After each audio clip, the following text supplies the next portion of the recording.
Driving sustainability from the root of the supply chain. Here to talk about that today is Frank Clary, VP of Sustainability at Agility. Welcome, Frank. Nice Thank to you meet very you. much. Nice to meet you too, Helen. Thank you for joining us. Tell us, what are we looking for in terms of sustainability in the supply chain now? What are the real drivers? I think there's a few drivers in the supply chain for sustainability right now. The first driver is the energy transition and change around the energy systems that we're using, and that will impact every aspect of the supply chain and the value chain. I think what we're seeing now is a lot of regulatory pressure around energy, a lot of regulatory incentive, a lot of spending on energy, all about this transition from carbon-based fuels and energy to non-carbon-based fuels and energy. That's going to impact everything that moves within the supply chain, how items are designed, developed, manufactured, produced, and then pushed into the supply chain, and then also will impact returns within the supply chain as well. Theoretically, we would want to move towards a closed loop system to reduce waste and return materials from the supply chain and value chain back into it after remanufacturing. Right, but it's not just about how trucks and ships, hopefully one day, are powered. It's also about making things more efficient because that makes That's them correct. greener. So how does data come into the mix there? How does that drive insights and opens up opportunities? Data is huge in this. In supply chain, we always get used to the conversation around find efficiencies. And every place we look for efficiencies, we're using tools related to data and information to find those efficiencies. It could be labor costs, it could be energy costs, it could be material costs, but all of that is under the umbrella of efficiency. Now in today's supply chain, we incorporate energy consumption and emissions into those data inputs. And we say, okay, generally speaking, in the supply chain and transportation, things that move faster require more energy. If you're using more energy in today's energy system, you're emitting more CO2 emissions. So you've actually identified two aspects of efficiency that should be controlled. You can look at it from schedule and delivery, but if you can actually correlate your efficiencies to the energy you're consuming and the CO2 emissions you're creating, you can find a lot of optimization opportunities within the supply chain. Getting data around the energy consumption and emissions is very, very important to using it for your advantage. Right, great. Now let's talk about automation a little bit. How does that work to decarbonize the supply chain? Automation is also really, really important. And it's not just about the supply chain, but it's about the entire value chain. Automation is things like how you're actually manufacturing products, how you're actually packaging the products and loading the products and shipping them out, getting the consumers.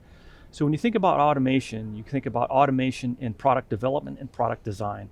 Using technology to do that will reduce opportunities for product failures, product rework requirements, product losses, and everything else. So if you use your automation and you use technology in the design and product manufacturing processes, like with additive manufacturing or 3D printing, these things enable you to produce products at a greater scale for a lower cost with less rework requirements and less products that don't meet the qualitative requirements that you demand and then you get into how you're actually using data to do your load planning, to do your supply chain planning and mapping, your demand forecasting, and then actually putting it into, okay, how am I going to do my transportation operations to make sure that's fully optimized all the way down. All of that is data driven and automated. More and more automation in the process as we go. Let's stay with the automation piece just for a moment. Can you give me an example of how, say for example with 3D printing, how does that drive carbon out of the supply chain? So when we think about carbon in the supply chain, very frequently we fall back to say, hey, there's a big diesel truck and it's using a lot of energy, or there's an airplane or a vessel or a rail car. But the reality is the vast majority of carbon in the supply chain or the value chain comes from manufacturing. So if you can build the products at the right quantity to get them to the right place at the right time, you can reduce your inventory requirements, and that reduces your environmental impact and a tremendous amount of your cost. If you only produce the widgets that you actually can predict you're going to sell, you don't have excess inventory, that's a huge cost savings and it's a huge environmental savings. At the same time, if you use 3D printing for your manufacturing for complex devices, then what you'll get is less rework requirements and less energy intensive manufacturing on the input there as well.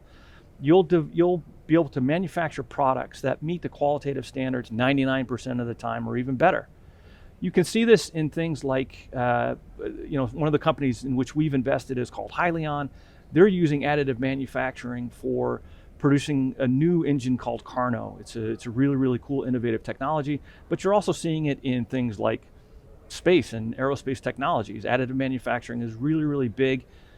Boeing's doing, a lot of other companies are doing this for the components that are using in the supply chain. They'll have less failure rates, better, lower cost for production, and lower environmental intensity throughout the value chain. That's great. So what excites you most about the future of sustainability in the supply chain? Where do you see things going? With agility, we think of sustainability. I know that everyone thinks, not everyone, but a lot of people think sustainability means environment. But for agility, we look at it, we also look at the social factors. It's not just E, it's E, S, and G. We're looking a lot at the social factors as well. So the things that excite me about innovation and technology in the supply chain and value chain are things related to work conditions. That work conditions will be less noisy, less dirty, less polluting. It will allow people to produce more and have better quality of life from the products they're able to acquire to improve their quality of life, but also the quality of life in their work as well. It means a better workplace environment.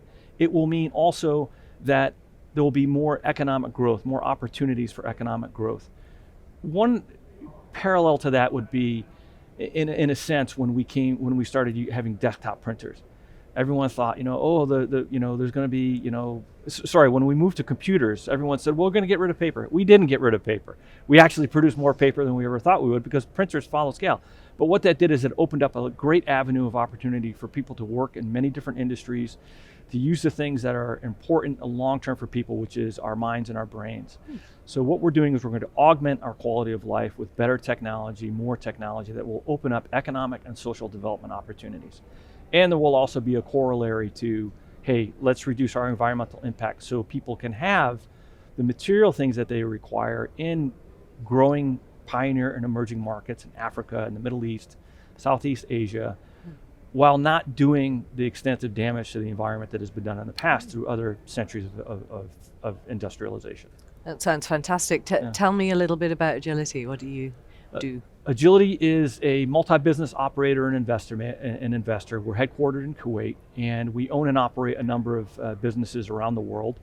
Our biggest business we own and operate is Menzies Aviation, coming from Scotland. I'm sure you're well familiar with that organization. They're a great company. They work globally, doing airport services like passenger services, ramp services, fueling, and other things like that. They're doing a lot with sustainable aviation fuel. They're doing a lot to get to net zero. It's a very, very forward-thinking company, a really, really good company. We also have Agility Logistics Parks, which develops real estate, commercial real estate in Africa and the Middle East. That's actually bringing really good supply chain practices to our real estate portfolio in those geographies. And we have TriStar Fuels, which does fuels, transportation, storage, distribution.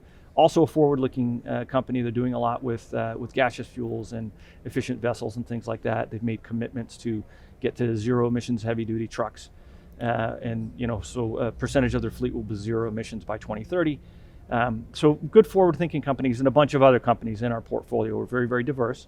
And then we have investments. We're doing a lot of investments in supply chain technologies and other technologies with a key focus on sustainability within those investments. So we're making investments in heavy-duty decarbonized transportation, making investments in agricultural and other industries as well. But we think about sustainability as we make those investments because, again, for sustainability for us, it means are our lights going to be on in 100 years? Are we going to be fit for purpose today and fit for purpose 100 years from now? And we're thinking a great deal about the energy transition and a lot of the social transitions that are ongoing in our business right now. Wow.